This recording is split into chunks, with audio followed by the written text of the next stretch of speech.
Ito po ang Kawal ng Demokrasya, nagpapaalaala po sa inyo tungkol po sa isang gawain natin na tinatatag. Ito pong People's Congress.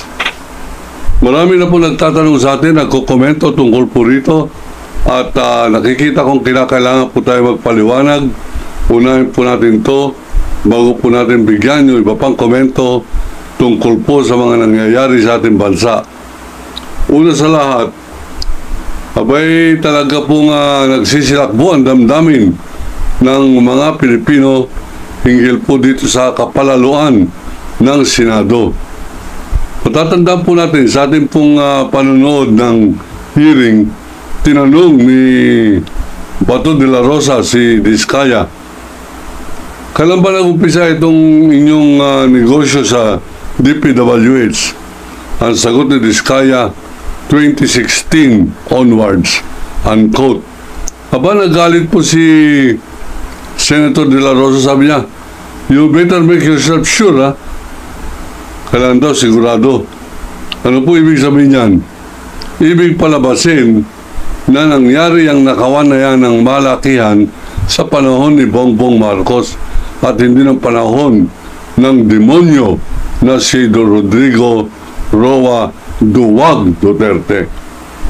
Pero hindi po yan ang pag-uusapan po natin. Nakakasulasok na po yan. Dami ng pagnanakaw.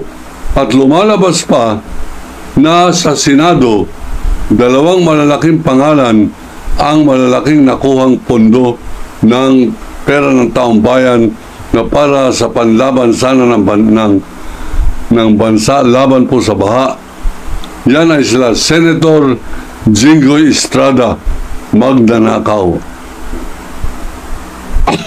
Pangalawa, si Senator Joel Villanueva, mga kaibigan. Itong dalawang to, abay masyado pong lumulutang ang kanilang pangalan, bagamat nangunguna sila sa pagtalakay na hindi daw sila kasangkot diyan. At siyempre, lahat ng mga senador na kumampi kay Sara Duterte, lahat po yan ay sangkot dyan po sa mga anomalyang budget insertion, budget nakawan. Papaliwanag po natin bakit lahat ng 19 na yan ay nakinabang sa flood control, sapagkat ang kanila pong pinupuon noon panahon na yan ay ang Senate President si Chis Escudero. Si Chis Escudero ay napatunayan ng isang malaking kontraktor sa Sorsogon na siyang nagbulsa o binigyan ng malaking pera nung kanyang boyfriend. Hindi po natin sigurado yung boyfriend na yan. Yung may-ari ng Centerways Venture Corporation, ang pangalan ay Lawrence Lubiano. Hindi po natin pinapansin yung mga sinasabi po nilang bakla kasi si Chis. Hindi po siya ng issue. Hindi po tayo nangingimi na ipagtanggol ang karapatan na maging bakla sila. Pero hindi po tayo magmumukhang pareho ni Robin Padilla na nagpapanukalang batas na dapat na raw payagan ng batas natin ang pag-asawa ng lalaki sa lalaki, sapagkat yung kanyang kapatid na lalaki ay merong asawang lalaki rin. Ngayon mga kaibigan, tulad po natin sinabi, hindi po tayo against o wala po tayong galit sa mga bakla.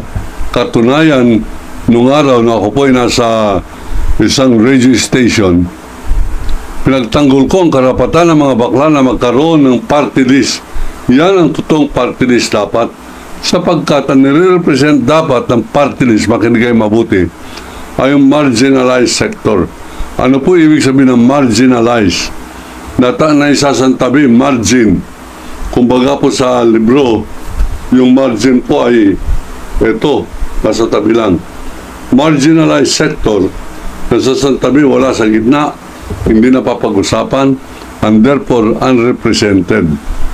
Yan po yung mga bakla, manggagawa, senior citizen, Gabriela, mga katutubo, yan dapat party list yan. Hindi yung mga Duterte Youth, Macardema, yung mga party list ng security guard, party list ng ACT-CIS, party list ng kung sino-sinong mga gumagamit ng paraan para maging congressman. Hindi po yan tama.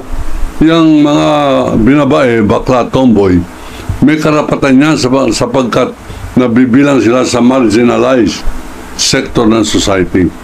Pero hindi po natin alam kung bakit ang representative nila sa Senado ay si Robin Padilla.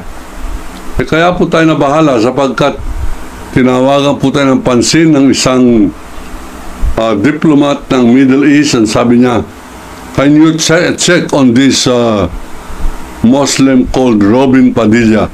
Kako, what about? Because he keeps asking for donation from the Middle East in order to better the situation of Islam in the Philippines.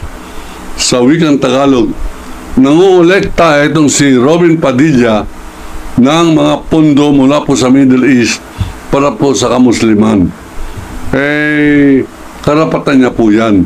Sapagkat sa Muslim, tulad po natin sinabi, ang religion na yan, hindi po humihingi ng abuloy.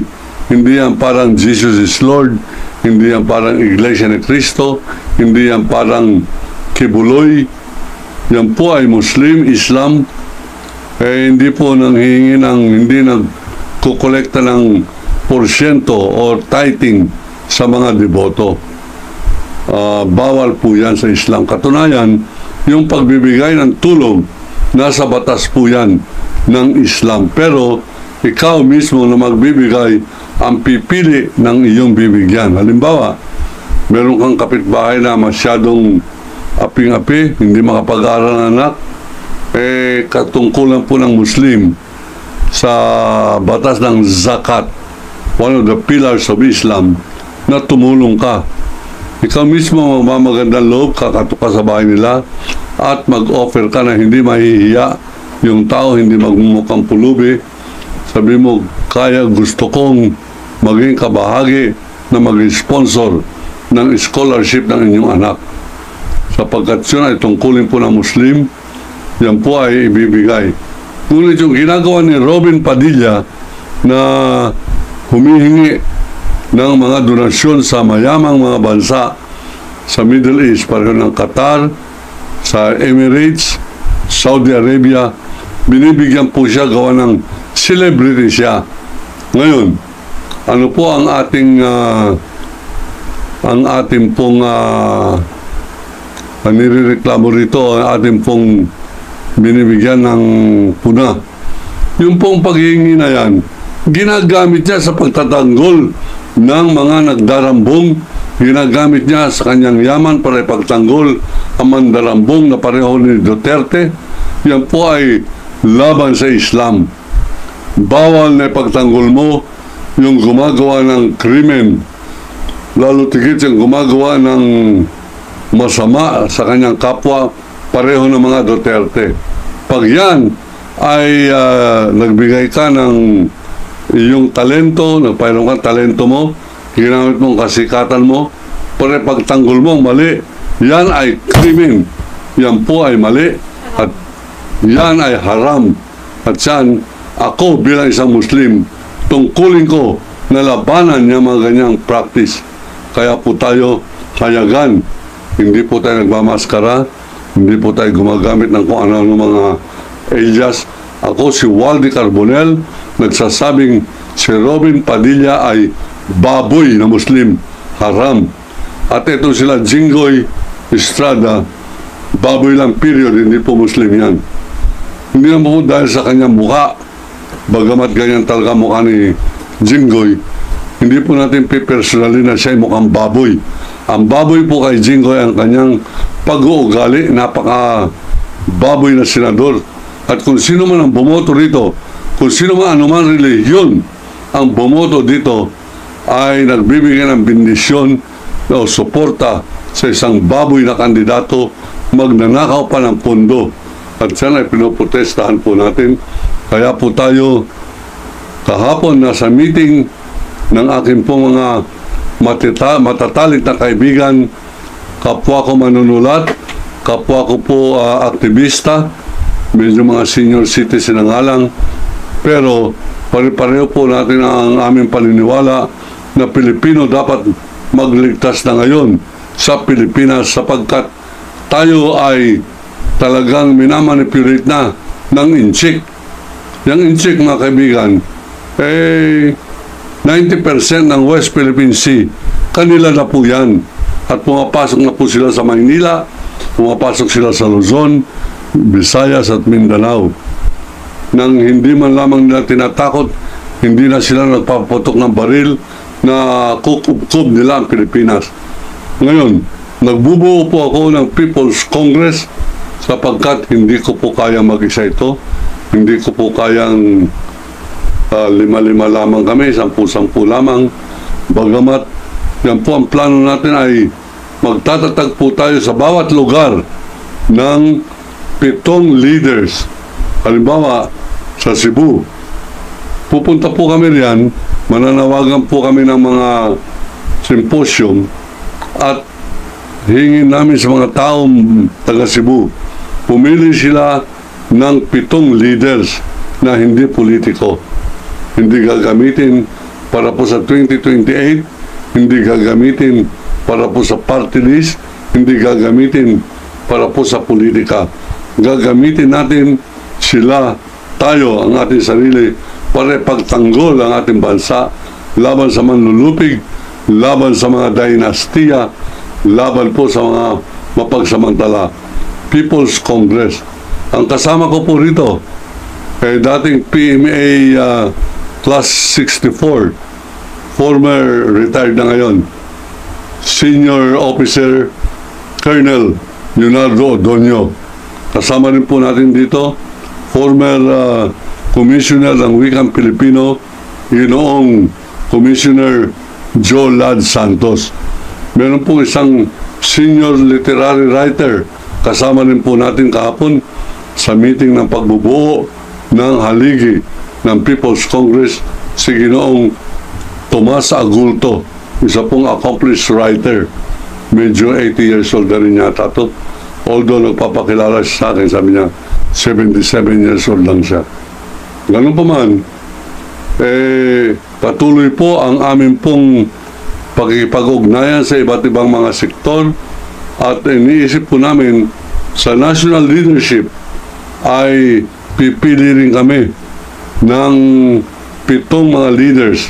Halimbawa, sa mga pagpipilian, ito po mga pangalan. Number 1, ex-Chief Justice, Associate Justice, Tony Carpio. Number 2, ex-Chief Justice, Lourdes Sereno. Number 3, Senator, now Congresswoman, Laila de Lima. Number 5, Senator Trillanes.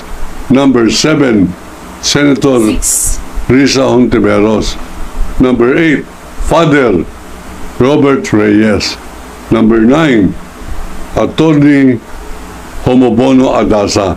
Hindi pa po namin nakakausap ng mga taong to, pero isa-isahin po namin silang kausapin. Hanggang makabuo po tayo ng 7 national leaders. So, kasama po riyan, pati sila attorney pagpipilian, Luke Espiritu, dating COA, si Heidi Mendoza, dating undersecretary ni Sara Duterte na binigyan niya ng 50,000 a month. Hindi niya po ginastos at binalik niya, ibinulgar niya sa Kongreso, si Undersecretary Mendoza. Isa pong babae na hindi po siya Duterte, meron siyang karangalan sapagkat hindi siya nabahiran ng kababuyan ni Duterte.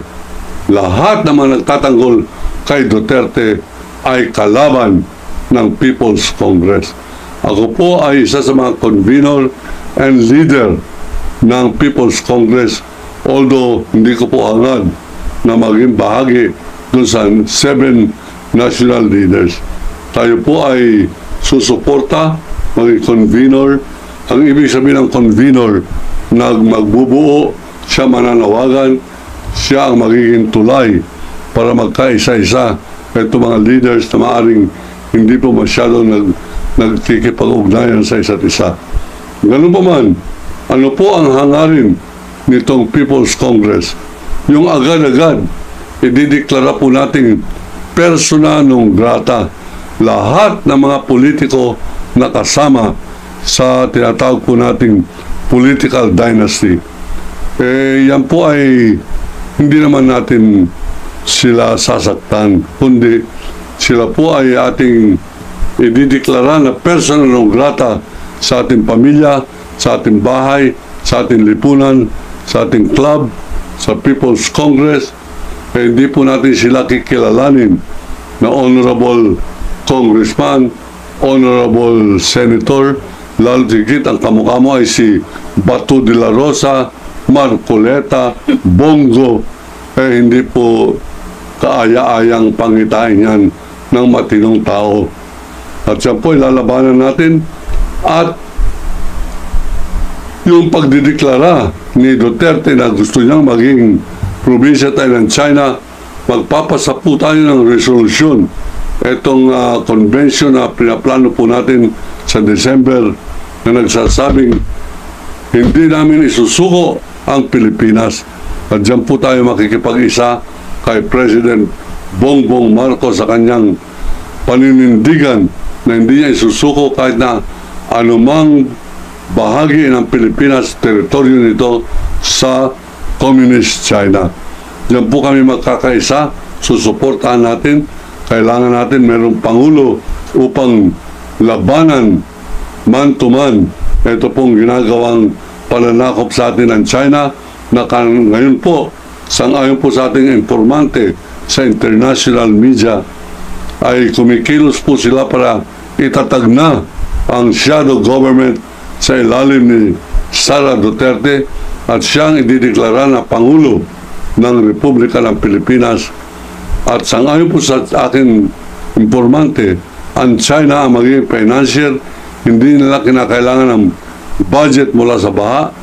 Meron pong budget na babaha sa kanila galing sa China at they will be the one in control. Bibili nila lahat ng mga politikong tiwali, lahat ng congressman na pwede pong sumuporta sa Duterte shadow government, lahat po yan ay China ang gagastos. At lalabanan po ito ng People's Congress. At dito po, pupunta po tayo sa iba't ibang lugar ng Pilipinas upang panindigan natin ang ating pong pangangalap ng mga representante sa iba't ibang syudad, iba't ibang lugar, bayan sa loob ng Pilipinas upang makakuha tayo ng suporta laban po sa pananakop na ito ng China at labanan ang mga dynasty politika ng Pilipinas. Yan po ang ating pong misyon ngayon. At doon po sa mga nagdanais na tumulong sa misyon na ito, hindi po namin ini-encourage ang donasyon ng pera. Kung gusto niyo pong tumulong, mag-order po kayo ng libro ko. Tawagan lang po ninyo itong number na ito. At pag na-deliver na sa inyong bahay at natanggap na ninyo ang aking pong libro na ang pamagat ay A Country Run Like Hell, abay, saka lamang po kayo magbabayad ng 1,000. Ito po yan. At ang proceeds po ng bayad nito, gagamitin ko po sa People's Congress para makakarating po tayo sa Tacloban. Bibisita po tayo dyan sa mga grupo ng mga patriots sa Tacloban. Bibisita tayo sa iba't ibang lugar ng Pilipinas.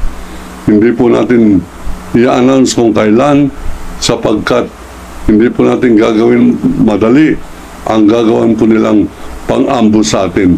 Pero habang hindi po tayo na-ambush, magtulungan po tayo. Itaguyod natin ang People's Congress na siyang magiging unang sandata natin politically laban sa invasion ng China, laban sa pinaplano ng mga Duterte na magtatatag sila ngayong December ng shadow government. At lahat ng mga cabinet members, mga dating general ni Duterte ay ibabalik sa pwesto. At gagantihan nila yung mga general na pareho ni Torre, gagantihan nila ang mga medyaman pareho ni Carbonell, at hahabulin nila kung sino man di umano ang sumusuporta kay Carbonell. Wala pong sumusuporta sa atin na politiko. Hindi po tayo maka Duterte, hindi tayo maka Marcos, tayo po ay maka Pilipino. Yan po ang ating pong paninindigan. Ako po ang kawal ng demokrasya, kawal ninyo, kawal ng Pilipinas, nagsasabing iniibig ko ang Pilipinas. Allahu Akbar. China, layas!